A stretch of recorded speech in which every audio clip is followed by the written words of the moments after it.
Good afternoon, everyone. Welcome back to Grand Rounds. Today it is my pleasure to introduce Dr. Aleksey Matveyenko. Dr. Matveyenko is a consultant in the Department of Physiology and Biomedical Engineering and also a consultant in the Division of Endocrinology, Diabetes, Metabolism, and Nutrition at the Mayo Clinic. One of his research interests is in islet cell regeneration, and we're quite pleased that he was able to accept our invitation today to provide us with a review of the emerging role of the circadian system in glucose homeostasis. And please join me in welcoming Dr. Matveyenko. Thank you very much. I thought I would show my face in this impersonal setting. I'm going to go ahead and reshare my screen. And at this point, you should all be able to see the title of the presentation, and please let me know if you can't hear me as well, if everything is not clear. Also, please go ahead and put, if you have questions during the talk, go ahead and put them in the chat. I have two screens, so I'll try to monitor both the chat and also give you the presentation. So feel free to have this as interactive as possible and put your questions. So thank you very much. I'm really excited to be here. I'm a basic scientist. However, I'm very much interested in translational research into pathophysiology of type 2 diabetes, and particularly focusing on studying pancreatic islets. And today I'm going to talk about the role of kind of a more of a new direction in research and in my lab on the role of circadian system in this process. This slide shows global prevalence of type 2 diabetes, and you've seen a number of iterations of this slide. And for individuals that are actually seeing patients or in the clinic, this is not surprising that global prevalence of type 2 diabetes are skyrocketing. And the reason I like to use this slide is because it's outdated. It's actually from 2000, and it shows number of millions of individuals with type 2 diabetes during the year 2000, and at that time a CDC projection of what it would be in 2030. And the reason I like to use this slide is because this projection of 33.9 million has been already passed. So it's increasing at an alarming rate, and not just in the United States, but as you can see throughout the world. And as I mentioned, the focus of my lab is to understand mechanisms of type 2 diabetes development with the goal of developing novel preventative and treatment strategies. So to briefly overview, so what I'll do today is have 5 parts. They're not going to be extensive. It's not going to be an hour talk, but I just like to make sure you all understand what we're going to talk about today. First, just a general overview of why do pancreatic islets fail and what are pancreatic islets as a review.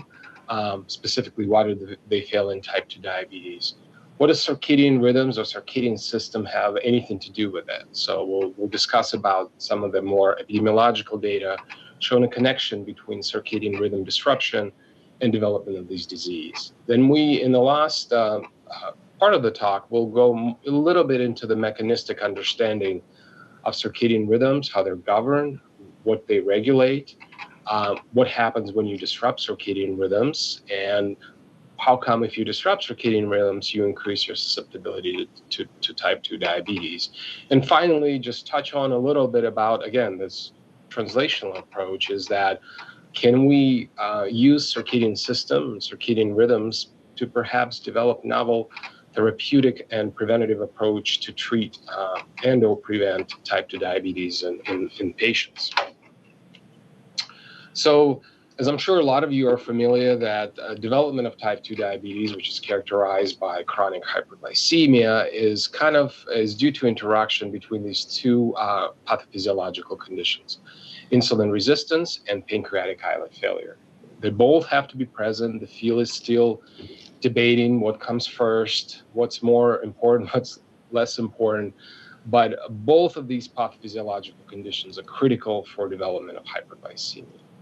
In the context of insulin resistance, patients with type 2 diabetes have impaired insulin-stimulated glucose uptake. They have increase in hepatic glucose production, and there is also alteration in insulin effects of adipose tissue, increased lipolysis and inflammation.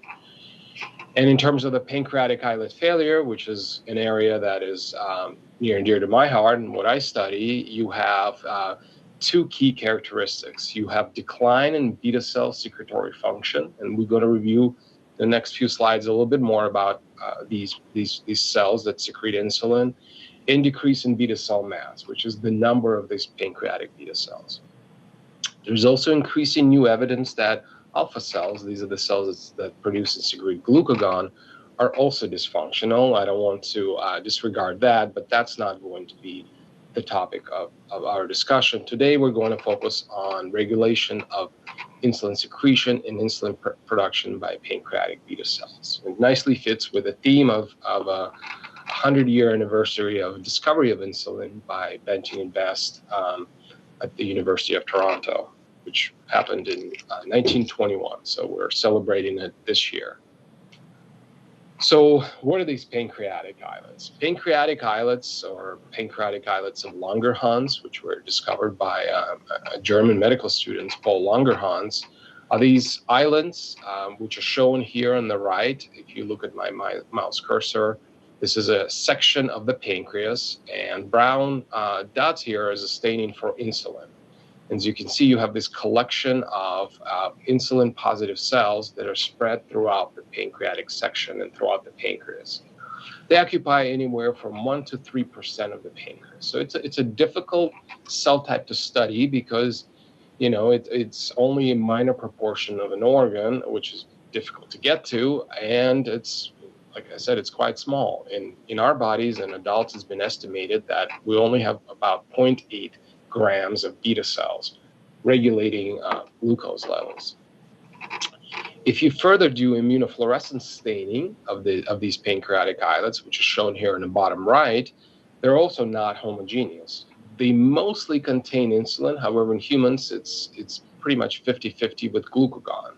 And this is shown here in the bottom as a human islet stained for insulin in green and glucagon in red. As you can see, even if you can isolate this islet, it's still difficult to study just the pancreatic beta cell because you have to further disperse these islets if you're interested in studying gene expression or protein expression of just specific beta cells.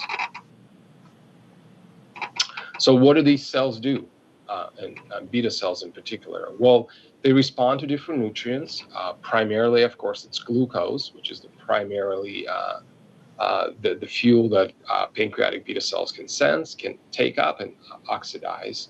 Then they convert this glucose into metabolic coupling factors, and essentially it's ATP. So increase in ATP production in response to hyperglycemia after we all just hopefully had our lunch will lead to changes in cell depolarization, which is linked to insulin secretion. And the cells are really good at that. As you can see, this is just a diagram example of insulin secretion at fasting. It's very low. The reason that you could see these kind of pulses is that it's kind of an underappreciated fact that these insulin is secreted in secretory pulses that occur every 4 minutes. But that's not as important for our presentation. What you can see is that in response to glucose, an increase in ATP production in the cell, these cells depolarize and start producing massive amounts of insulin. And this is very important. And if this doesn't happen in the context of hyperglycemia, obviously our blood glucose levels are not properly regulated, and we have increased susceptibility to type 2 diabetes in particular. So what are the hallmarks of pancreatic islet failure in type 2 diabetes that I've been discussing? As I mentioned, we have beta cell mass, or numbers of these beta cells, and we have their function. Let's first look at beta cell mass. So shown here on the top are examples of human pancreas, and Mayo Clinic has quite a large autopsy archives of human pancreatic tissue. And in humans, that's really the only way we can look inside the pancreas of people with diabetes and other diseases. Pancreas is not a tissue that you can biopsy or take little samples from in healthy individuals, unless unfortunately you have cancer or some other condition. So for islet biologists like myself, to really understand the pancreas biology, we have to use specimens, post-mortem specimens. And Mayo Clinic is one of the has one of the largest biobanks in the country of this tissue. And utilizing this biobank, researchers have demonstrated and have examined numbers of these beta cells, which is called beta cell mass, shown here on the bottom left in percentages, in people that are non-diabetic, that have prediabetes. I'm sure a lot of you see this in your clinics as well. Type 2 diabetic and type 1 diabetic for comparison. And shown here on the bottom left is kind of a representation of these studies. First, as you can see, type 1 diabetes is an autoimmune disorder where beta cells are destroyed almost completely, as shown here, about 99%. But importantly, what this study showed is that even in prediabetes and type 2 diabetes, you have quite a significant decline in this insulin-positive beta cells. So there's arguments whether this is due to cell apoptosis or cell death, due to cell dedifferentiation. Maybe these cells kind of, one of the latest hypotheses, they become dormant and they lose their insulin expression, and perhaps they can come back again. But the point is that there are less pancreatic beta cells in patients with type 2 diabetes and, of course, in type 1 diabetes, where it's an autoimmune disorder. More importantly is that these studies also show that there is this inflection point between the relationship in numbers of beta cells you have and your glycemic status. So it seems like, based on these studies, that this inflection happens around 50%. So when you lose about 50% of your beta cells, or 50% of your beta cells become stressed and dormant, there is an inflection point in hyperglycemia. What about beta cell function? So we talked about beta cell mass or numbers. What about beta cell function? How good are diabetic beta cells at secreting insulin in response to glucose? Well, I'd like to show this old, but probably still classic and the best study that beautifully illustrated that. Simple study design. On y-axis, you have insulin response to an IV glucose bolus, and then on y-axis, you have time 0 to 120. And the different dots represent the glycemic status of the subjects that they studied. So the subjects that have normal glycemia, 79 to 99 milligrams per deciliter. As you can see, if you give them glucose bolus, you have beautiful response of insulin in response to glucose, as should be.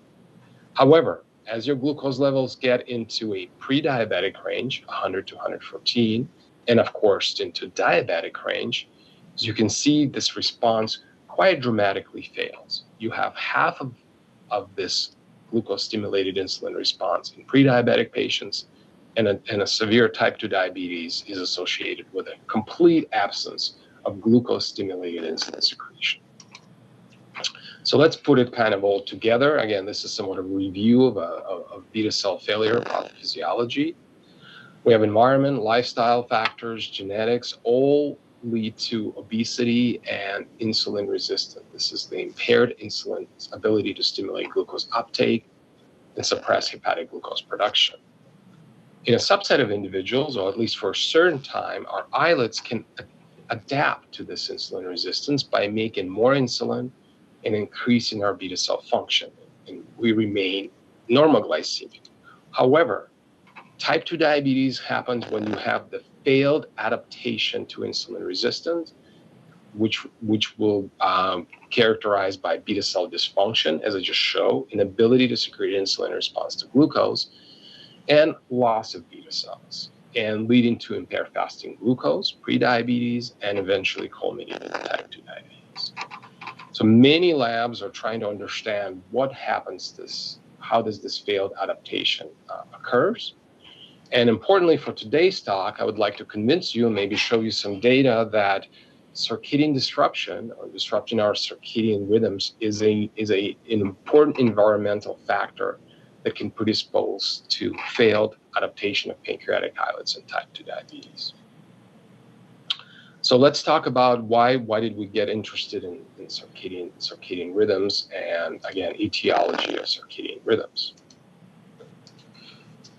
Well, circadian system is Latin from word circa, which is about a day, and is a fundamental property of nearly all living organisms, from bacteria all the way to mammals. It's highly evolutionarily conserved. And what it does, it allows an organism to anticipate and subsequently initiate physiological or biological functions corresponding to the appropriate phase of the daily environmental cycle created due to rotation of the Earth. And the key phrase here is to anticipate. Circadian system does not respond to changes in light-dark cycle. It actually anticipates. There's a genetic program, which I will describe, that actually supports your body's function that is consistent for a different phase of the day. And we all know numerous physiological functions, which are shown here as illustrate, that have a daytime component. That reaction time, blood pressure, hormonal secretion, you name it. And this is all not a random event rather than a programmed event based on genetic characterization, which I will describe shortly. Well, what about insulin secretion? It has long been known that glucose tolerance and insulin secretion has a circadian component, meaning it's different during the day versus night versus in the middle of the night. So it has a diurnal component. However, it was beautifully illustrated, and to date is probably the most highly cited study by Gunther Boden, who was late Gunther Boden, who was an endocrinologist at the University of Temple, who published this classic study where he took young, healthy volunteers, shown here on the bottom left, and he clamped glucose, meaning he kept glucose concentrations artificially elevated at high glucose levels, 12.6 millimolar, which is, I think, about 200 or so milligrams per deciliter, for 72 days. So these were really impressive volunteers that were able to stay in the hospital for 72 hours. And then he measured insulin secretion in response to the same glucose shown here in the red across the 72 hours, and was able to demonstrate this beautiful circadian rhythms, so the 24-hour cycle in insulin secretory response. So despite the fact that beta cells have the same glucose concentrations, its ability to secrete insulin was higher during early times of the day, and it was very low during the night, which makes sense. We don't want to have beta cell secretory function to be highest at night. We want it to be high early during the day when we're eating and we're being active. But it was beautifully illustrated for Gunther Boden. My colleagues at Mayo Clinic provided kind of a in-life demonstration of that by studying shift workers, rotational shift work nurses at Mayo Clinic. And they studied the same shift workers either during the day shift, shown here in blue on the bottom, on the top right, or during the night shift. And as you can see, during the meal tolerance test, the shift workers that worked during the night shift was significantly more glucose intolerant, consistent with the previous study. And this glucose intolerance during the night shift was associated with a suppressed disposition index. And disposition index is just a very robust measure of our beta cell function in response to a given glucose stimuli and insulin action. So about half of that. So again, demonstrating that humans have robust regulation of circadian rhythms of their beta cells, and you can see it in vivo in rotational nurses, for example. Well, what are the evidence that disrupting our circadian rhythms are associated with diabetes? Well, evidence are actually quite substantial. I'm just highlighting here 2 epidemiological studies, but there's now probably several, demonstrating that rotating night shift work, this is top study from a NIH study, several thousand, mostly rotational nurses, and the bottom is from the UK Biobank. Rotational shift work, night work, is associated with development of type 2 diabetes, even when you control for BMI, smoking, and many other social other factors. So it increases the risk of type 2 diabetes. There are experimental evidence. This is the group from Frank Shear from Harvard Public Health, and Frank has these very impressive studies where he studies young, healthy volunteers for periods of time under conditions of circadian disruption. So he can manipulate or create shift work conditions in the lab, and people live for a few weeks, and then he studies their metabolic effects. And in this study, Frank showed that after as little as 8 days of circadian misalignment or shift work-like conditions, there was induction of glucose intolerance in otherwise healthy young volunteers. And this was quite impressive. And of course, there are genetic studies in mouse models as well as in humans, where the genes associated with circadian rhythms are also typically associated with increased risk of type 2 diabetes or variants or mutations. And we'll discuss this a bit further.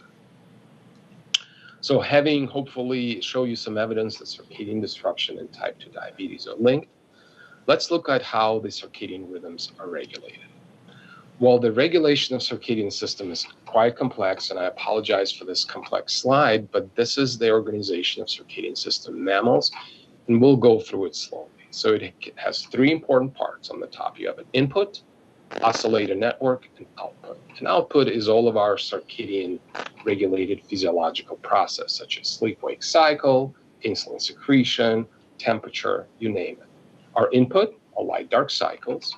They're detected by special photoreceptors in our eyes that can respond to changes in the light-dark cycle, and they're different from rods and cones. They transport or relay that information to the SCN, that suprachiasmatic nucleus of the hypothalamus. That is considered our master regulator or key pacemaker of our circadian system. If you lesion SCN, we won't have any circadian rhythms. And these studies have been done in mouse models and in other animal models where they have completely no changes in sleep-wake cycle, feeding, or any other circadian activity. So SCN has its clock. We're going to talk about what this clock is. And here I identified in this little red squiggly line. This key circadian clock in the SCN can then entrain circadian rhythm in all of our tissues in our body, and they're called peripheral oscillators. And I just, as an example, show some of the important tissues like the muscle, the liver, the fat, and the pancreas. How SCN can regulate circadian rhythms of all these different tissues is still under investigation, but likely some sort of a combination of regulating feeding cycles, endocrine control, for example, melatonin or cortisol can all regulate circadian rhythms in our peripheral tissues, or perhaps direct neuronal control. And then these tissue oscillators, they regulate the end function, which is in our example would be insulin secretion. So what are these squiggly lines? What are these tissue oscillators I'm talking about? Well, this was actually the title, or was the reason that the Nobel Prize in Physiology and Medicine was awarded in 2017. It was awarded to 3 of these individuals for their discovery of mechanisms controlling circadian rhythms. They were the first to discover, or at least hypothesize, how circadian rhythms in all of our cells are controlled, and specifically the molecular mechanism. This is the kind of the classic paper that started everything. And guess what? It was in Drosophila. So it's kind of a fascinating example of how basic science in fruit fly actually turned out to be a crucial discovery that affects, I'm sure, all of us here, and many, many diseases. So what they discovered is they discovered the first circadian gene. And this gene is period or per. And as you can see, they were shown that the gene expression, so expression of this gene or RNA abundance here on the y-axis, change during the day. So this is 12 hours on the bottom with a light cycle and a dark cycle. And then it went up during the night, and then it kept going. So they found the first gene that's oscillating. They subsequently proposed that this gene may be part of this positive negative feedback loop. That's maybe how circadian rhythms regulate. They were right. And this is actually what is the common elements of circadian oscillators are. It's a positive negative feedback loop. So as positive elements, we have BMO1 and clock, and this is in mammals. These are 2 transcription factors that are key circadian transcription factors. They bind and activate expression of so-called clock genes, and they're the negative elements. Period 1, that's the gene discovered in Drosophila, consistently in humans as well, and cryptochrome. And these genes, once they're translated as proteins, can go back and bind to this positive element and inhibit their own activation. And this loop of activation, inhibition is happening in 24-hour cycles in every cell in our body. And the reason that's important is that BMAL and clock, when they are not repressed, they can bind to what's called output clock control genes and regulate gene expression in the cells in our body only during a specific time that is needed, and it regulates up to a third of the genome and an important process such as metabolism, behavior, and so on and so forth. So in our lab, we use cell lines and animal models to try to understand what are the pathways in cells that are circadian regulated. And when we do biochemical assays, such as, for example, ChIP-seq or chromatin and precipitation followed by sequencing, we find that these circadian transcription factors bind and regulate expression of genes that are important for insulin secretion and exocytosis of insulin, metabolism of glucose, processing of insulin and its export, and response to stressors, as well as cell proliferation and survival, suggesting the key processes, aspects of the beta cells are under control of the circadian clock. So the circadian clock makes sure that this process is timed to the right time of the day. So how do we do that in vivo? As I mentioned, unfortunately, maybe fortunately, we cannot do this in humans, so we have to use animal models, for example, like mice. So in mice, we can collect their pancreatic islets, beta cells, every 4 hours for 24 hours and longer. And when we can do sequencing we can perform RNA sequencing and use algorithm analysis to actually understand which genes are rhythmic in islets in vivo throughout the day. And when we do that, we find approximately 4,300 genes that have the robust expression based on time of the day. To read this heat map on the bottom left is that every row you have here, every column you have here is during a different time. 0, 4, 8, 12 hours. Light here represents light cycle, dark cycle, light cycle, dark cycle. As you can see, you have these beautiful rhythmicity in gene expression, with yellow showing high expression and blue showing low. So you have 4,300 genes that are robustly regulated by circadian rhythms. If you put these genes in terms of the pathways that they regulate, as you can see throughout the day, our beta cell doing different things at different times of the day. For example, inflammatory response is during the light cycle. This is when the mice are actually sleeping. However, mitochondrial function and response to protein production is peaking during the night, suggesting that there is circadian organization. So let's now talk about disruption of circadian rhythms and how does that predispose to development of type 2 diabetes. So first, a little bit of things of study design. As I mentioned, we would love to do this in humans, but you can really take the pancreas and other tissues and study them in humans. So we use animal models where we can accurately detect their activity and feeding cycles, and then we can also disrupt their circadian rhythms. This is an actogram. So this is activity of an animal during the light cycle here in light and during the dark cycle in shade. The nocturnal species, so they're active at night. Each line here, each row here is a different day. As you can see, animals are more active during the day, and more active during the night and inactive during the day. And then during a normal light-dark cycle, as we show here is LD, they have a dominant period of about 24 hours, as humans do. So they have a 24-hour cycle in rest activity. When we put them in a disrupted LL cycle, we basically turn on the lights during the night. We're trying to make them like they're shift workers or nurses that work in the day and then the night shift, or maybe active during the day and then come to work at night and work a night shift. As you can see, that disrupts their activity patterns. Okay, so it's a system of circadian disruption. One way we can measure circadian rhythm specifically in cells, and we can make models where we can express these key circadian genes such as PER1 and PER2, and we can put reporters. And in this case, it's a luciferase reporter. So this is kind of a firefly luciferase. And the luciferase signal is linked to the gene activation. So by putting these islets in a bioluminometer, a machine that can measure luminescence, we can actually detect changes in the light emission from these specific beta cells, which correspond to changes in gene expression. And as you can see, this is an example of different islets isolated from a mouse. And as you can see, it has beautiful 24-hour rhythms in bioluminescence, which is a readout of their circadian rhythms in cells. And then we can detect the period, which is typically 24 hours, the phase, the amplitude, so on and so forth. So what happens when we expose mice to a shift work-like conditions, or LL? This is, again, activity, night cycle. They're active. They're inactive during the day. Feeding, they're inactive when they're asleep. They don't eating, and then they eat at night. And then this is the shift work. They eat active day and night. They eat day and night.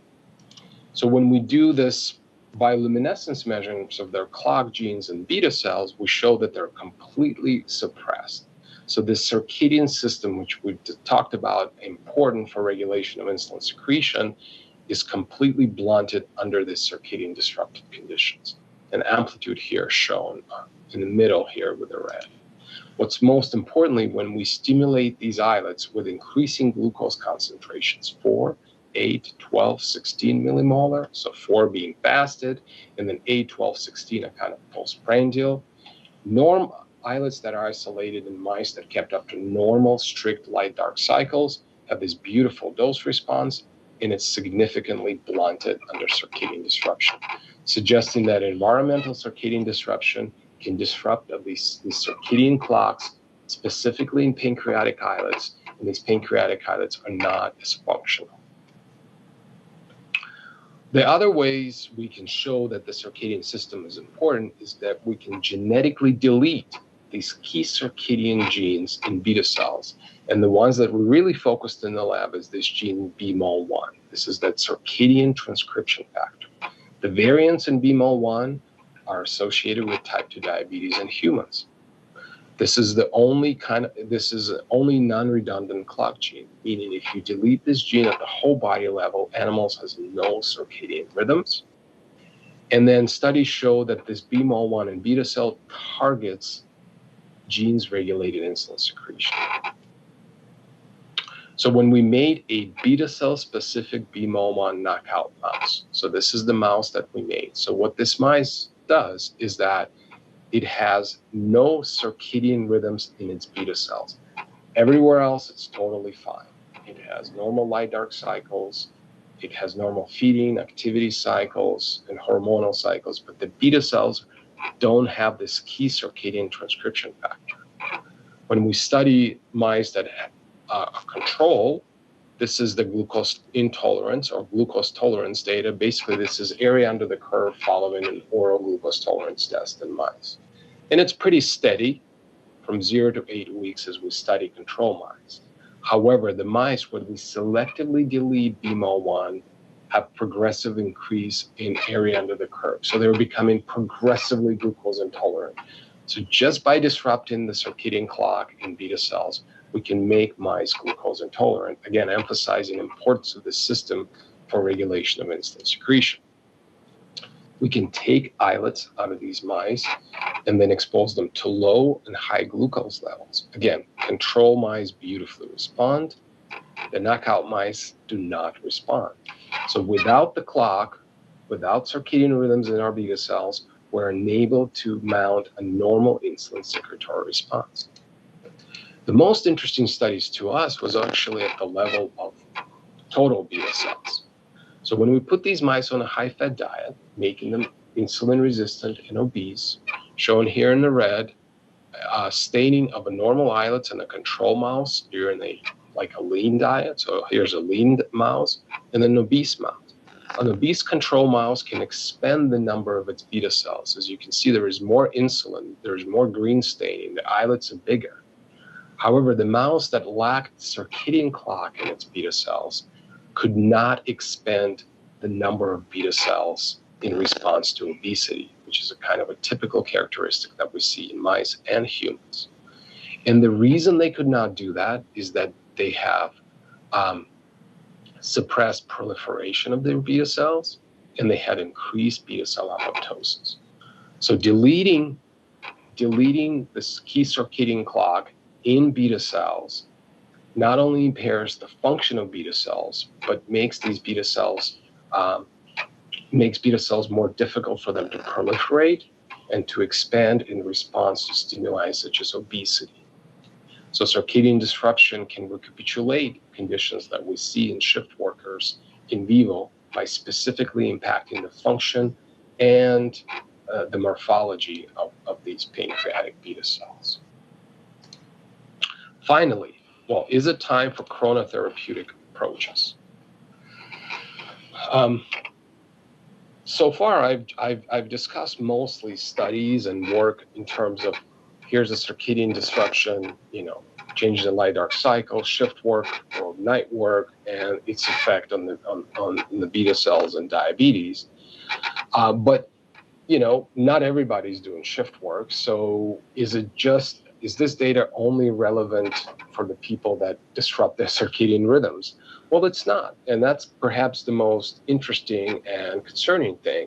Studies are suggesting that individuals with type 2 diabetes that have normal circadian rhythms are not shift workers, their circadian system is perturbed. This study, just to highlight, showed that actually collected, I'm assuming, autopsy brain tissue of control patients and patients with type 2 diabetes, and examined expression of specific cell types that regulate circadian rhythms in SCN. As I mentioned, that's a suprachiasmatic nucleus, or the pacemaker of all of our circadian system, a master regulator of circadian system. What was fascinating, they found a loss or decreased number of these important neurons that regulate circadian system in type 2 diabetes. And these individuals were not shift workers, did not have impaired global circadian rhythms. So diabetes per se somehow impacting our circadian rhythms. There's also evidence that daily rhythms in melatonin and other hormones regulating circadian rhythms are also impaired in patients with type 2 diabetes, which suggests that maybe SCN is not able to communicate with peripheral oscillators in patients. And finally, we also found that type 2 diabetic beta cell have decreased expression of this important transcription factor, BMAL1, and these are human beta cells. And its expression is inversely correlated with fasting glucose. So more uncontrolled your diabetes, less of this important transcription factor you express. And again, these are individuals that are not under acute disruption of circadian rhythms. So something about diabetes environment per se actually feeds back and disrupts our circadian rhythms and likely exasperates the disease. So what about therapy? Well, in Minnesota, blue light therapy for seasonal affective disorders has been long known as one of the ways you can modulate your circadian system. It has been used, some of the trials or people have considered for treatment of type 2 diabetes. Melatonin supplementation and melatonin agonists such as Ramelteon also have been considered as potential therapeutics, as well as improving your circadian regulation of circadian behaviors such as restricted feeding and intermittent fasting, all has been shown to work through improving our circadian rhythm. And finally, what about modulators? What about peptides or drugs that can specifically modulate these circadian clocks, these genetics that I described? One of these that was recently published was quite interesting. Again, this is no interest in specific pharmaceuticals. This is just to kind of illustrate the point. This compound, nabilitin, a small molecule, has been discovered as a specific agonist of BMAL1. Hopefully by now you appreciate that BMAL1 is a very important circadian transcription factor, not just in beta cells, but in general. And this study found a flavonoid, a compound, is a natural compound that can actually enhance expression of this BMAL1. And this compound has been considered as one of the first chronotherapeutics or compounds that can specifically target circadian rhythms. We have given this compound in red, and we cultured human islets. So these are cadaveric human islets. And interestingly, these human islets, in response to this compound, do increase expression of key clock genes, specifically PER2, which is a target of BMO1. So it was nice to see that this compound actually works. And perhaps more excitingly, we can test this compound, whether it can augment or enhance insulin secretion in humans. This is a busy slide, but basically what this shows are two lines here, are two experiments in different batches of cadaveric human islets from non-diabetic patients. So we get access to cadaveric human islets to study them. And we can expose them to low or high glucose in a shaded region. As you can see, control islets beautifully respond to high glucose by secreting more insulin, and then back to low. And when we give Nobilitin, this is that clock agonist, their appearance of an enhanced glucose-stimulated insulin secretion, which is exciting in terms of the potential therapy or just efficacy of agonizing clock for improving insulin secretion. And the mean data is shown here in red. And this is the replicate number 2 on the bottom. Again, you see this augmentation or enhancement in insulin secretion when you specifically increase expression of this BMO1 protein. And then we've had a chance to study islets from isolated from a documented type 2 diabetic patient. And similarly, we see a consistent increase in glucose-stimulated insulin secretion, again, suggesting specific enhancement of the circadian clock in beta cells can actually improve insulin secretion. So it's been 40 minutes, so I think that's been pretty good. So let me just overview, and again, feel free to post questions to chat or unmute yourself and ask a question. Hopefully I was able to overview that pancreatic beta cell failure in type 2 diabetes is characterized by failure to maintain appropriate function and mass to compensate for prevailing degree of insulin resistance. Disruption of circadian rhythms is associated with shift work, rotational shift work, night work in humans is associated with increased prevalence of glucose intolerance, beta cell dysfunction, and type 2 diabetes. It's important to point out type 2 diabetes is not the only disease associated with disrupting circadian rhythms and shift work. Cancer, cardiovascular disease, and neurodegenerative disorders all have been shown to have a strong link with circadian disruption conditions as well. Pancreatic beta cells display robust circadian rhythms and insulin secretion and corresponding gene expression in vivo and in vitro. And up to a third of the genome in the beta cells shows a circadian expression pattern. So this is not just a few genes. This is a large proportion of the gene expression in pancreatic beta cells and other tissues as well. Disruption of circadian rhythms, global, or specific genetic, which is what we used, can lead to loss of glucose control, beta cell function, and promotes beta cell failure. And this is particularly important in the context of metabolic stress, such as obesity. And finally, therapeutic targeting of core circadian clock function holds potential as maybe a novel preventative and a treatment strategy of type 2 diabetes. And a number of investigators, including my lab, is really interested in seeing if that can become a reality, whether this could be maybe another avenue that different treatment or preventative strategies can develop from. But this is still in a kind of a very, very early phase of exploration. So finally, I would like to thank all the folks in my lab that contributed to this work. Matt Brown is a talented graduate student, and Noreen did the majority of the work shown here, as well as Kuntal. I have close collaboration with Mayo Clinic Epigenetics Program, Tomasz Ordok and Alex Maya. Similar Mayo Clinic Endocrinology, Adrian Vela, Bob Briza, the two of the collaborators that I had for a long time, as well as help with Mayo Clinic, Kogod Aging Center, and my collaborators at UCLA, where I originally came from to Mayo Clinic. This work is funded by NIH. and also supported by Center for Regenerative Medicine, which is actually my home at Mayo Clinic, since recovery of beta cell function in MAS and type 2 diabetes is one of the key aspects of regeneration strategies. So with this, thank you very much. I'll stop sharing, and if you have any questions, please let me know. Sounds like I convinced everybody that circadian rhythms are important, and we're all going to have plenty of good sleep tonight and not disrupt our circadian rhythms. Yes, I think somebody raised their hand. Please go ahead if you have a question. I can't hear anybody. There, can you hear me now? Yes, I can hear you. Yeah, absolutely.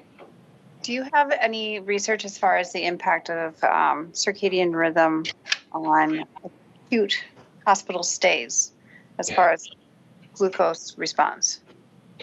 Yeah, that's a very good question, and actually, it's a big topic in the field, especially I know in ICUs. We use constant light to pretty much accelerate diabetes, and it accelerates many metabolic dysfunctions that actually increase incidence of cancer as well. And I know that that's basically the common practice during the long stay. You have constant light access. So we don't do this research, but I know that there are a number of researchers that's shown that's not really medically necessarily good. There are obviously reasons to keep the light on in ICUs and during other settings, but in terms of its detrimental effects, it definitely has been shown to increase glucose intolerance and increase glycemia. There's no question. It's been shown in animals and in human studies. If anyone has any, I think, questions in general, I could stay on for maybe another 5 minutes or so, but anyone has any questions in general, you can look me up on Mayo Clinic and send me a question or concern or something. Be happy to chat with you about your experiences about circadian rhythms and something like that. So happy to do that. But I'll just stay on for maybe another 5 minutes, and then again, feel free to reach out to me outside of the setting if you have specific questions.